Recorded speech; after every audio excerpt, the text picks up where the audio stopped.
जिसके कंधे पर परिवार की जिम्मेदारी हो, वो अपना सुख भूलकर परिवार का भरण पोषण करने में अपनी जान तक जोखिम में डालने में पीछे नहीं हटता। ऐसा ही कुछ गुरुग्राम के गांव धड़ी वजीदपुर के रहने वाले नीरज के साथ हुआ। उस दिन जब नीरज ड्यूटी के लिए घर से निकला था तो परिवार के किसी सदस्य ने ये नहीं सोचा था कि वो नीरज को आखिरी बार देख रहे हैं। दरअसल सोहना में हुई हिंसा में होमगार्ड नीरज की मौत हो गई। इसकी खबर जब परिवार को लगी तो हंसते खेलते परिवार में सन्नाटा पसर गया। जब नीरज की मौत की खबर परिवार को मिली तो किसी को भी इस बात का यकीन नहीं हुआ कि नीरज अब उनके बीच नहीं रहा। नीरज परिवार का अकेला कमाने वाला था और पीछे रोते बिलखते बच्चों के साथ पत्नी और माता पिता को छोड़कर चला गया। नीरज की मौत को भले ही प्रशासन ने शहादत का दर्जा देते हुए मुआवजा देने की घोषणा कर दी हो, लेकिन अगर बात वर्तमान की करे तो नीरज का परिवार दाने दाने के लिए मोहताज हो रहा है। और इसकी व्यथा आप उनके दादा से सुने। हमको जी 5:30 बजे पता लगा था,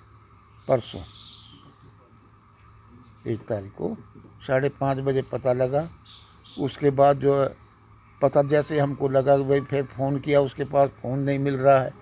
फिर उसके वहाँ जो है होमगार्ड के उसमें किया, बोला जी आप मानेसर पहुँच जाओ, वो मानेसर है।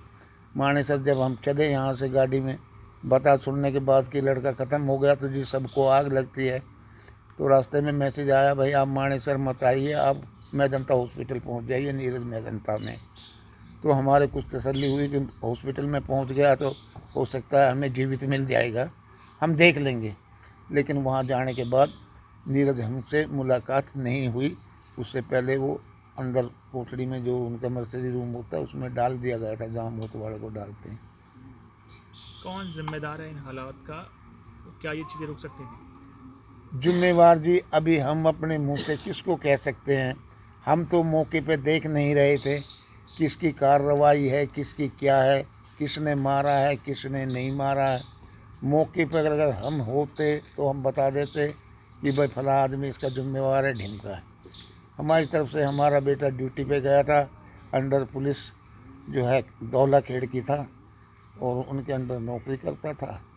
वहाँ से उसके साथ क्या हुआ क्या नहीं हुआ, कैसे हुआ, हमारा लड़का जो है चला गया।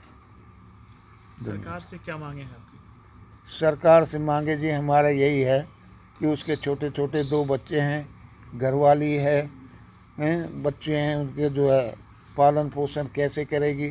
एक तो उसकी घरवाली को कोई सरकारी नौकरी मिल जाए और बच्चों के लिए कुछ मदद मिल जाए, तो यही हमारी मांग है। और हम क्या मांग सकते हैं, जो सरकार जितना मुनासिब हो सके उतना करे, क्योंकि लंबा बहुत जीवन है। बच्चे का अभी बच्चे कमा नहीं सकते, कुछ नहीं कर सकते, इनका ब्याह सगाई भी होना है, पर एजुकेशन भी लेना है, क्या करेंगे।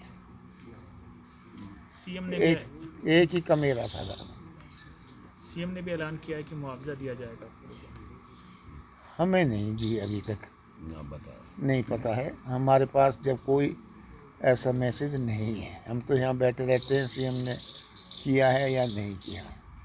हम तो ये है जी, हम तो ये है कि हम तो आजकल टीवी भी नहीं देखते, क्योंकि हमारे अंदर तो गमी है।